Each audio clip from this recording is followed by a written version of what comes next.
Hello and welcome to How to Stay Married So Far. If you're listening on podcast, you can also watch us on YouTube and vice versa. If you're watching us on YouTube.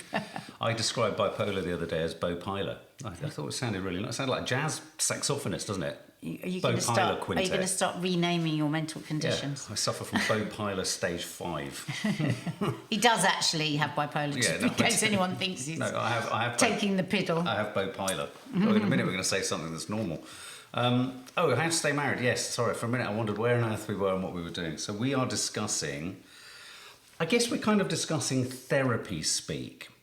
And the way in which going into therapy and receiving therapy can be harnessed or used, or the language of it and the ideas of it can be used in potentially a controlling, misogynistic, coercively controlling, though not just misogynistic, it can be used by women as much as men, to control the narrative, and to coercively control, and to actually do the very opposite of what we all think therapy is meant to do, which is make everyone, well, certainly your life easier and more comfortable and happier and more balanced, but in the process, equipping people with therapy speak, or as they used to call it, psychobabble, that allows people to somehow actually really control and gaslight potentially their partners. And the peg for this, the kind of springboard for this idea, is the Jonah Hill story. And I have to stress that Jonah Hill, this is a historic relationship. Jonah Hill hasn't been with this woman, Sarah Brady. I believe she's a surfer and a surfing model. And she also has bipolar. Yeah, she's bipolar 1. She shared some screenshots of some texts that were sent by Jonah Hill, the actor. You'll know him, very famous actor, comic actor. That he sent her when they were in a relationship, where he outlined the boundaries that he wanted to be put in place for a potentially successful relationship with her. And she screenshot these and she uploaded them, posted them on social media to say, if these are the conditions of a relationship, or if someone sort of tries to set these kind of boundaries, look for the exit door immediately. And this has kicked up a lot of discussion about the way in which, what felt like a setting of boundaries to one person, Jonah Hill, was perhaps a set of extraordinarily strict rules to the person on the receiving end. What were your first thoughts when you saw it? I mean, in a minute, we'll read what he actually said, if you want. Should we read that first? Yeah, read what he said. So the original text that he sent to her, which was obviously, we don't know the context. It's really important to say these are private messages that she's made public. I don't think Jonah Hill's commented on this yet. If some of our texts were published, what we've said to each other over the years, we could be imprisoned. Put your hand up now if you're not in a WhatsApp group that you wouldn't be entirely comfortable with so many negatives in there, people seeing. Anyway, so she posted this. So this is what Jonah Hill said to her about the conditions for their successful relationship. Plain and simple. If you need, he said, to surf with men, boundaryless, inappropriate friendships with men, to model, she was a surfing model. And was when he met her. Yeah, to post pictures of yourself in a bathing suit, to post sexual pictures, to have friendships with women who are in unstable places, and from your wild recent past beyond getting a lunch or coffee or something respectful, then I am not the right partner for you. If these things bring you to a place of happiness, I support it and there will be no hard feelings. These are my boundaries for romantic partnership. My boundaries with you based on the way these actions have hurt our trust. She's also posted, which hasn't got as much kind of publicity or attention, but alongside it, there is another sort of Instagram story or TikTok or something that she's posted, where at the top she says, Sarah Brady says, this is a warning to all girls. If your partner is talking to you like this, make an exit plan. And this is part of another sort of WhatsApp chat between obviously her and Jonah Hill, where she's obviously said something along the lines of, these are all the posts that I've already removed from my page. And he says, good start, but you don't seem to get it. But it's not my place to teach you. I've made my boundaries clear. You refuse to let go of some of them, and you've made that clear. And I hope it makes you happy. Yeah, oh my God. Oh my God. So many things. Wow. First of all, imagine saying you can only have stable friends. How stable is he? Well, that is not a stable man. I mean, this man hasn't. I've been a huge fan of his as an actor, as a director. He's recently made a documentary called Schultz, is it, about his own psychotherapist. So he's, but I can also see and sense that he's struggled greatly with his own mental health, as so many of us do. So yeah, We often to say, wield the word stable. I've had some really interesting conversations with our daughters out of this, actually. So thank you very much, Jonah Hill. It's helped with them. Yeah, it has. I mean, that's why these things are and so I was saying important. to the girls the other day, I said, you know, when me and Daddy were growing up, we did not have the use of the word boundary. No. Our parents... I'll tell you what a boundary was to me. I'm sorry to interrupt. Yeah. No, I'll tell you what a boundary was to me. It's the edge of a cricket field. Yeah. Well, boundary to me was like Mum and Dad moaning about whose boundary it was to put the fence up. Scoring a 4 That's or a 6. That's all I knew. And I said to them, I wish I had known the word, because I think I would have taken a lot less shit than I did without realising at all. I was just a ball of impulse. Yeah. Everything I did was just impulse. But then I said to them, but what you've got here with what Jonah has done is you've got a very blurred line of when is something a boundary and when is something that somebody is trying to put a law on you within their little kingdom or queendom. And there is a difference. So we did this game where I said, so your boyfriend says to you, da-da-da, is it a boundary or is it a law? Oh, that's a boundary. Da-da-da-da, is this a boundary or a law? That's a law. And it was really interesting how confused we all got with it. It was a really good conversation. Like for instance, I said to them, so you are living with your partner and there is a friend of yours that every time you go out, you get absolutely plastered. You know, you've got a hangover for 3 days afterwards. You come in at 3 o'clock in the morning. Your boyfriend says to you, you know what? This friend of yours is it's just really difficult for me. And I'm really uncomfortable when you go out with them. And it always seems that this friend doesn't care about you and ends up hurting you, essentially, because you never get that blind drunk with anybody else. I really wish you would see her more like for a lunch or something like that. Is that a boundary or is that a law? Is that the beginnings of coercive control, or is that somebody caring? And that's the one that we had the biggest discussion out of. So though young people, and even at any age, we are more armed with this language and therefore possibly think that we're more empowered, in some ways it's complicated things even further. Well, I mean, I think there's so many aspects to this that are interesting because... I mean, someone said at one point when I was discussing this story with them, I can't remember who it was, someone said, but, you know, yes, they're strict rules, or they seem very sort of specific and sort of almost sort of anal and controlling, but he's not saying stay with me. No, I get it. And it's kind of like, and you sort of think, well, okay, if he knows he can't deal with any of these things or cope with any of these things, and these are his... If you like, these are his own red flags or his own boundaries that he feels he can't contend with or deal with for whatever reasons that he's even not happy with himself. Is it better that he says it rather than allows the relationship to develop and they spill out in potentially more coercively controlling fashion? I mean, it's a really tricky one. If it was our daughter and they were showing me this text from this guy, I would say, well, first of all, when he met you, you were a surfing model. Yeah. He liked your photographs on Instagram. Good point. So if this is something that he needs for a healthy relationship, he shouldn't have pursued a relationship with you. And if he wants to he could communicate this in a different way. Listen, I'm still working on a whole load of stuff within myself. Sometimes I might appear jealous, and I know that's something I've got to work on because this is your job, and you surf, and you surf with men, because he's told her not to surf with men. And that's what she does. So I would say, unless that's all coming to you in that way, and still that's difficult, then this is about control. I remember years ago, I went out with somebody, and they actually asked me, I was going out, and they said, oh, you're not gonna laugh a lot tonight. Oh, actually fell out of his mouth. He didn't know he was saying it.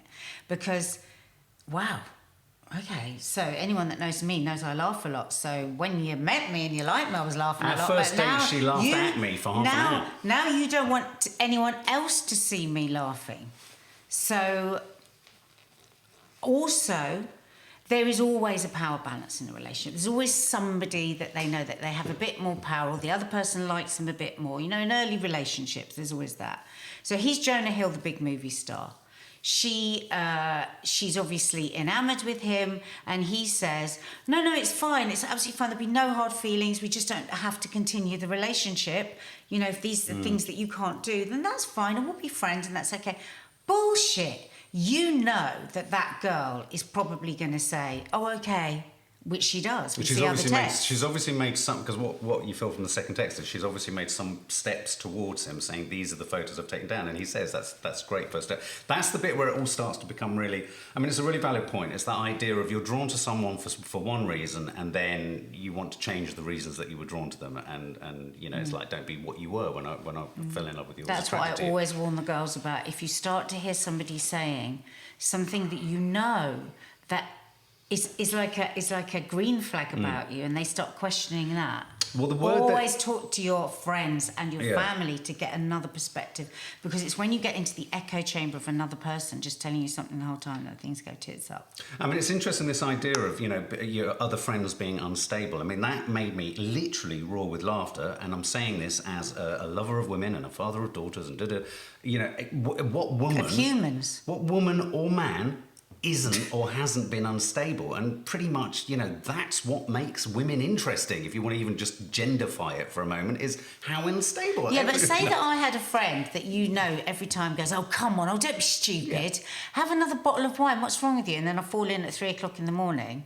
Where does that then become you caring about the person? And this is what's difficult. Well, that's really difficult. Straight away, one of our daughters said, oh, no, I'd tell them to bog off if they told me I couldn't. I said, yeah, but what about if they're caring about you? What if that friend is an unstable person and they are leading you astray? Trying to take you down. Well, leading you astray is a very...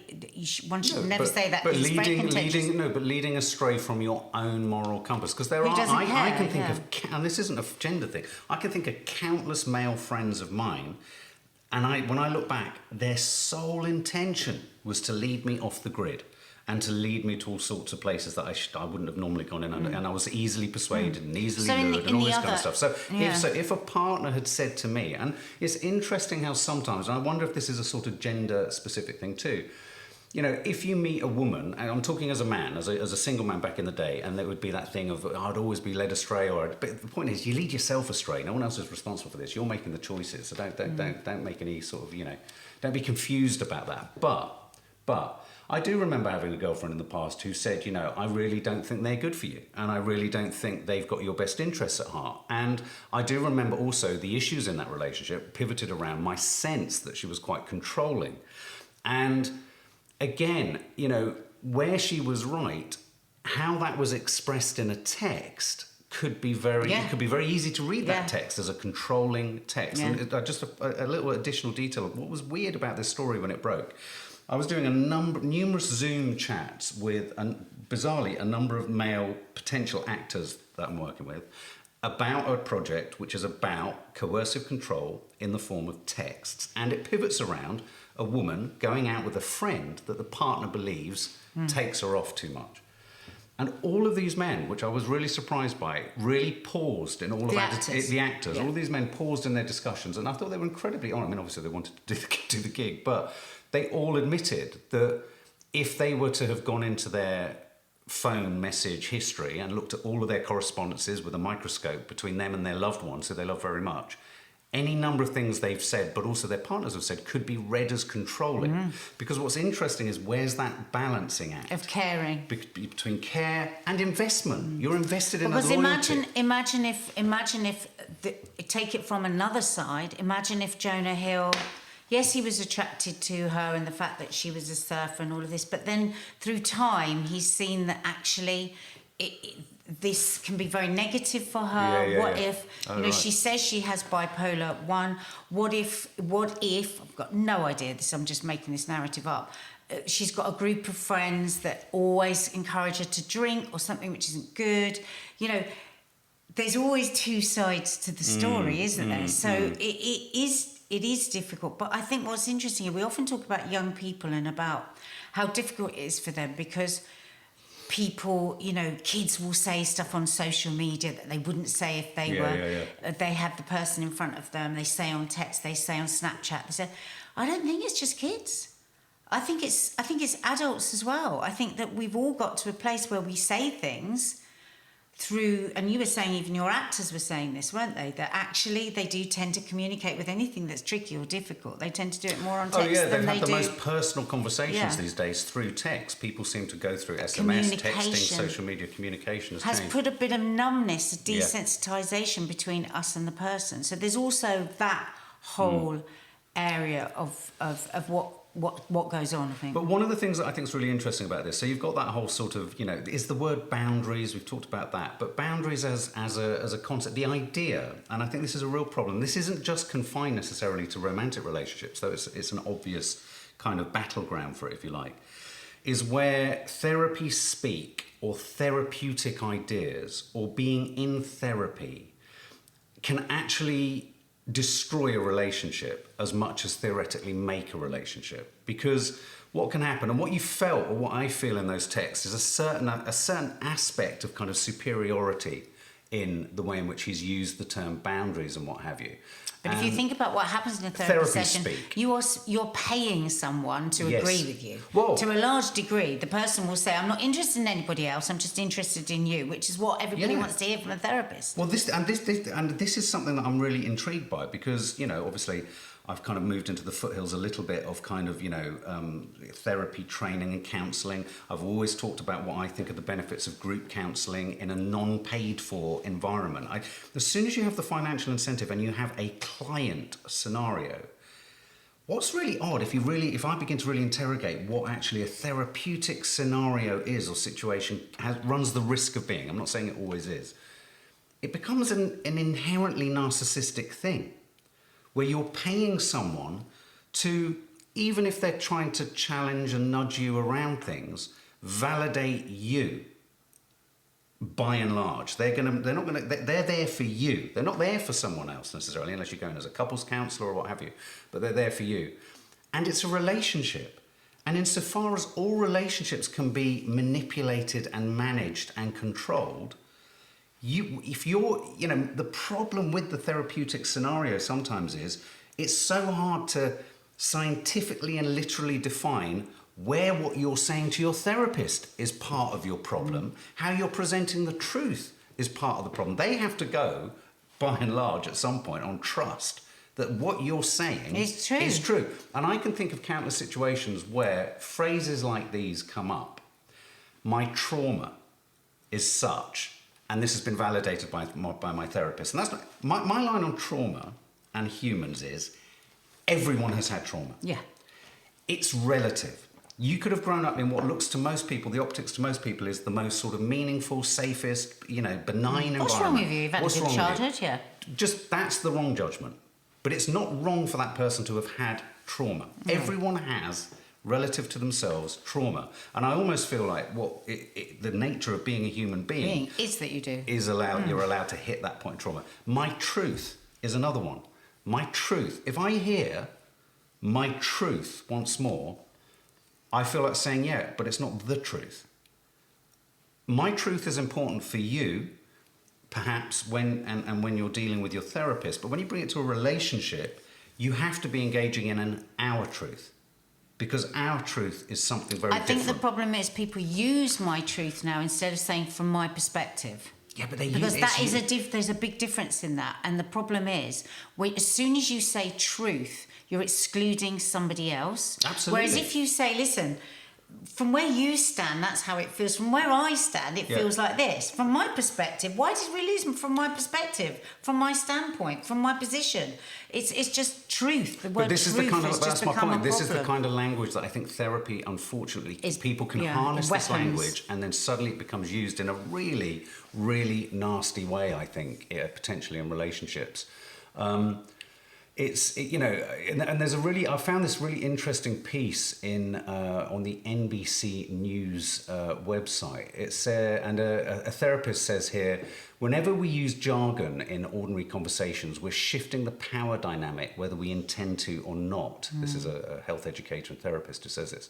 What happens in therapy speak is there's a little bit of this moralistic virtue signalling. Like, I'm a little bit more informed, I'm a little bit more emotionally mature, and I'm telling you... I've done the work. Yeah, and I'm telling you that you're harming me in this way. with a certain amount of authority because I've done the work and you haven't. Yeah. And I can think of not just romantic relationships within which this happens, but I think, therapy can at times, in a sense, allow people to entrench themselves in appalling interpersonal skills. And I think this is a ticking time bomb. I really think this is a ticking time bomb. We talk about medication, we talk about antidepressants and the freedom with which everyone signs up. I think, forget Panorama and ADHD meds. Let's really explore the way in which therapy is, not all of it, but huge swathes of therapy, talking therapy, is merely a process of people paying to have a mirror held up to confirm what they feel about themselves already. I think it's... Well, the bad therapist. Well, yeah, bad therapist. Yeah, but I mean, how do you monitor what a bad therapist is? You can't. Intriguing. That's what's so difficult. It's intriguing. And I think because it's not a pill and because it's not necessarily... I mean, obviously, talking therapy can be prescribed. But... I think it's very difficult when somebody is going through therapy and you're the partner of that person going through therapy. Because whatever way you look at it, it's rather like somebody is going through some sort of... If we moved it to a medical procedure, a necessary thing to keep that person well, then you have to stand back for whatever that person needs because this is about them getting well. You need your injection at 6 o'clock. Everything has to stop at 6 o'clock.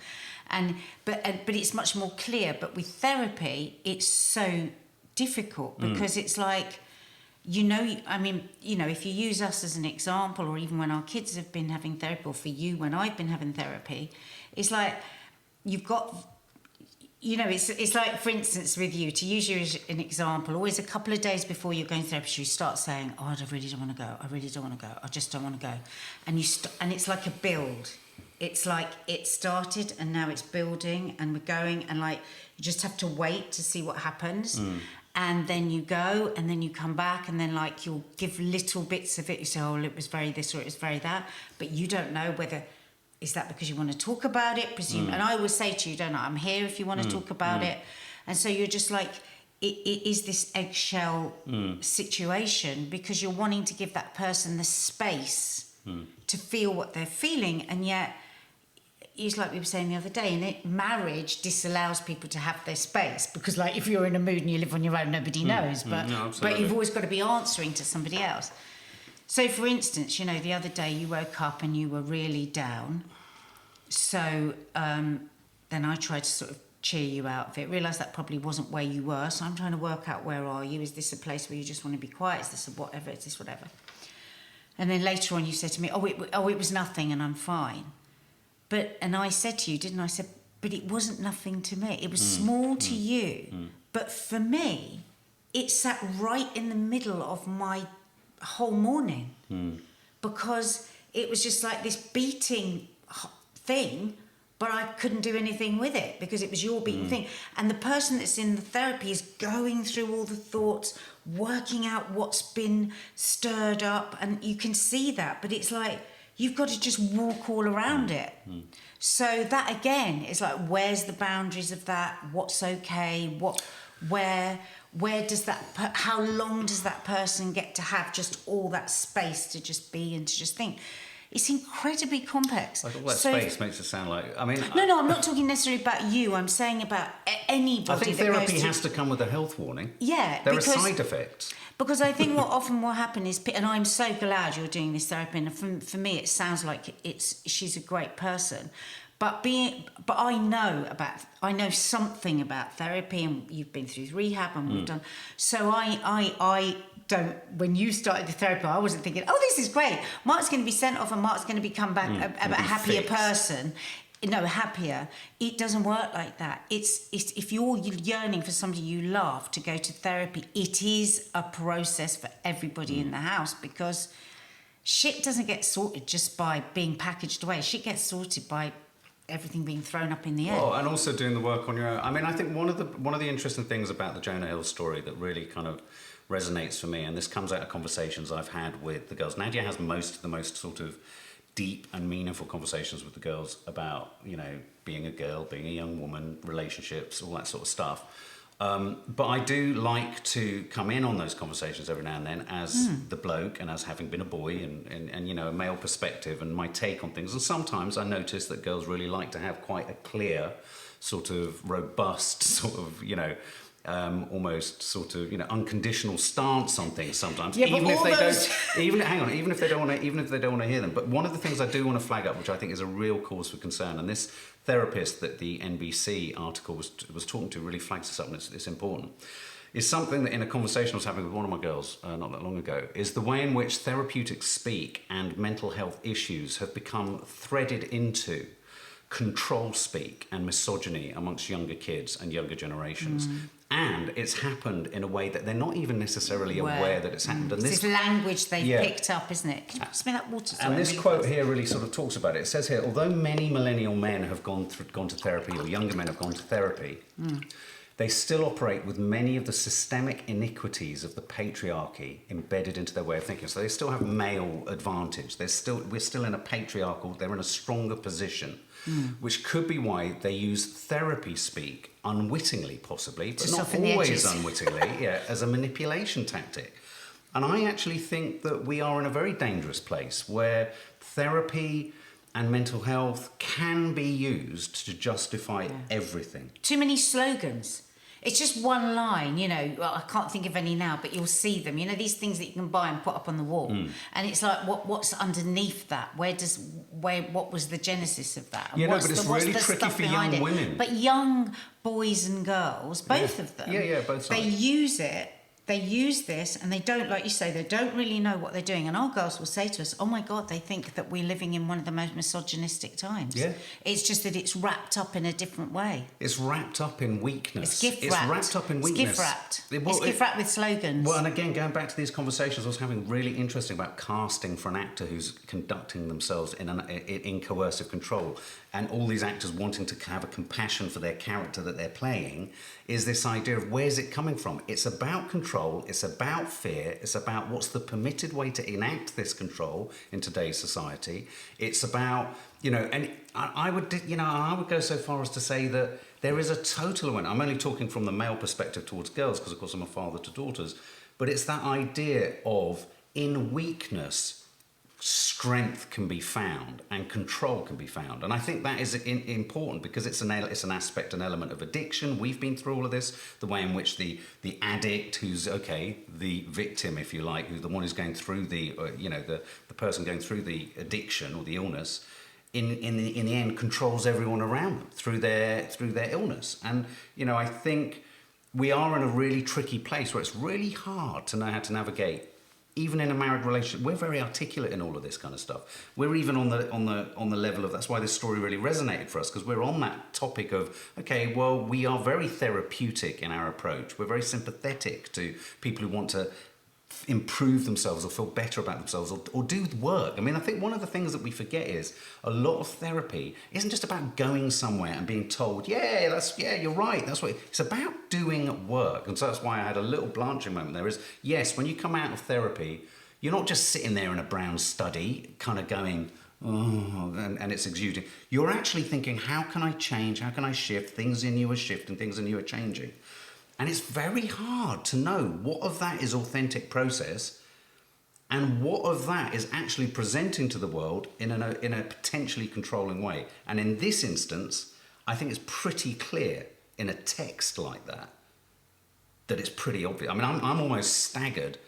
It makes me question the therapy he's been receiving, that he feels he could have written that and not be at all sort of like, should I send this?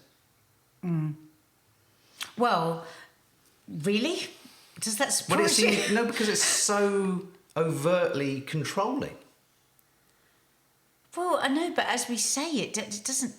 You don't go to therapy and then you're a fixed person. I know. But for saying he's made a documentary, but it's just amazing, isn't it? What I'm saying is, isn't it amazing that he can be so? This is a man who, before this story broke, I thought he's the go-to on Netflix documentary on therapy, psychotherapy, the points of it, the reasons of it, the nuanced details of it, and suddenly you get the most obviously teenage controlling. That's a pick-me text. Well, I know somebody that was married to a psychiatrist, and I've never known anybody so controlling as that man. Unbelievable. Wow. Yeah. So, sorry, the dog just keeps whining. Do you want to go out? I'm going to just let her out. You want to go out? She's whistling at, oh, she's got a bone that she wants to bury. Yeah, so an ongoing conversation for sure between us and our kids, between us and our community, because we talked about this on Coffee Moaning the other day, and there was lots of people that had a lot to say about it. Yeah. I don't know what's more dangerous or more frustrating to live with, a narcissist or a narcissist who's gone to a therapist who's made them even more of a narcissist. It's like a horror film, isn't it? Maybe there's a film in that too. Anyway, guys, if you haven't, do subscribe to the channel on YouTube. If you're listening, you can subscribe to the podcast, I think, on Spotify for sure. So, and do check us out on YouTube. We have so much content there. We do a lovely little show called Coffee Moaning, 6 days a week, where we do the news and other chat. Bananas. We have a huge fun. We had a hilarious time this morning. But yeah, so lots of love to you.